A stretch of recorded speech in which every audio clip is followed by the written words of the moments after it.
Hello,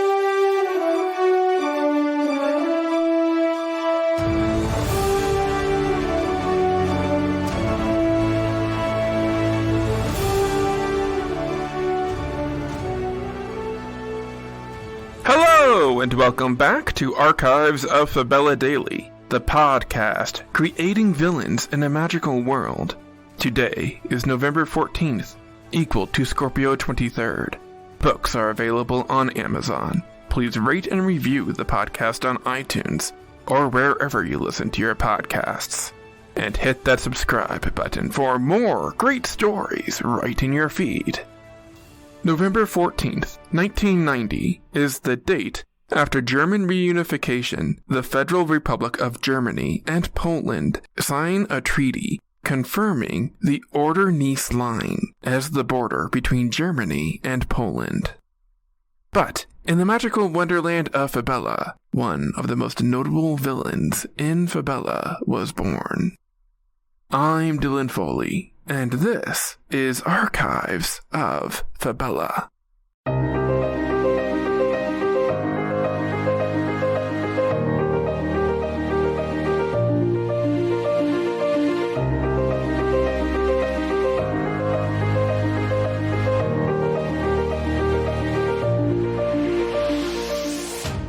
Beyond our world, there is love.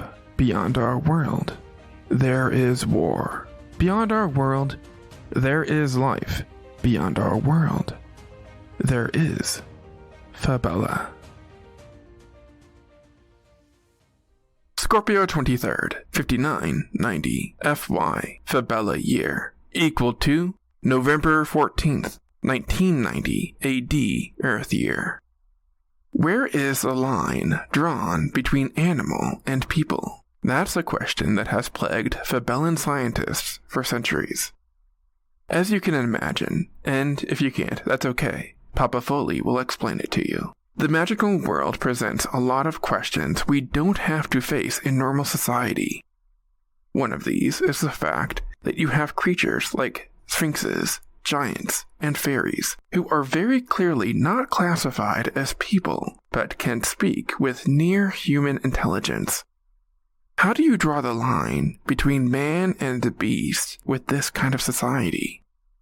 One enterprising scientist named Dr. Alonzo Sterling believes he may be able to answer this question. Alonzo Sterling is an ambitious young professor of psychology. One of the things that really fascinated him was what separated people from other animals.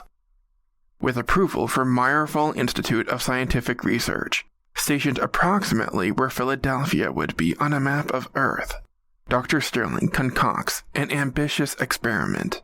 Sterling intends to raise an animal exactly like a human child and see if it develops as a human does.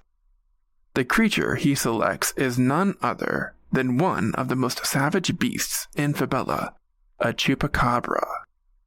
Chupacabras are one of the most unique creatures in Fabella. Their cellular structure is in such a state of constant flux that these animals are able to adopt the physical characteristics of whatever creature's blood they drink. If a chupacabra drinks enough human blood, they can actually appear human. Traditional vampires, as we are familiar with them, do not exist in Fabella, but the vampire myth actually originates from these blood-sucking creatures.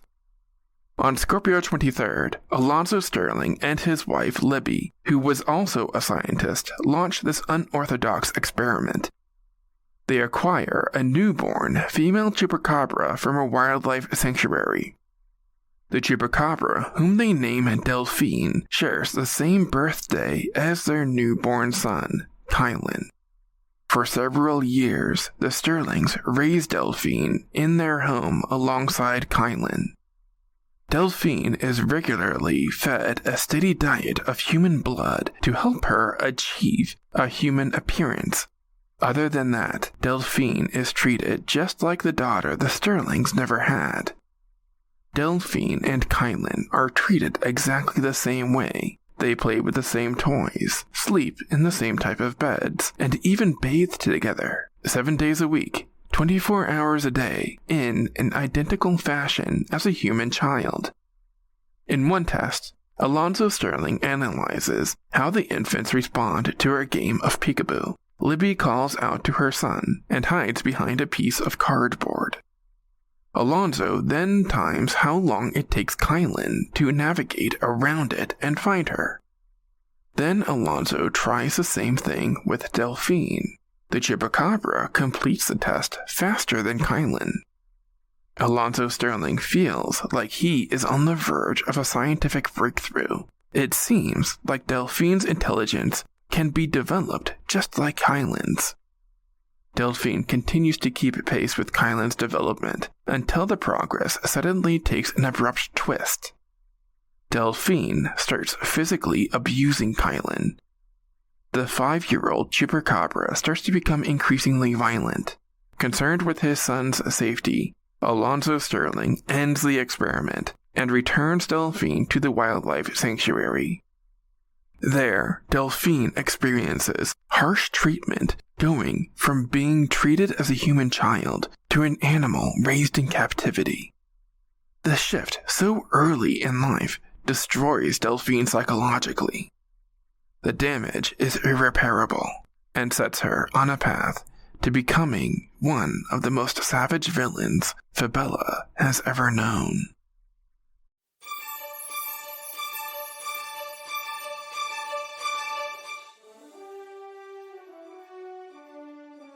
That's going to do it for us today. Subscribe now to get more new episodes right in your feed. Rate and review the podcast on iTunes or wherever you listen to your podcasts. Send your questions to archivesoffabella@gmail.com. Archives of Fabella is created, produced, and hosted by Dylan Foley, with music by Garrett Ferris and audio blocks. Books are available on Amazon in ebook and paperback. As always, look outside of what is possible and think about what might be.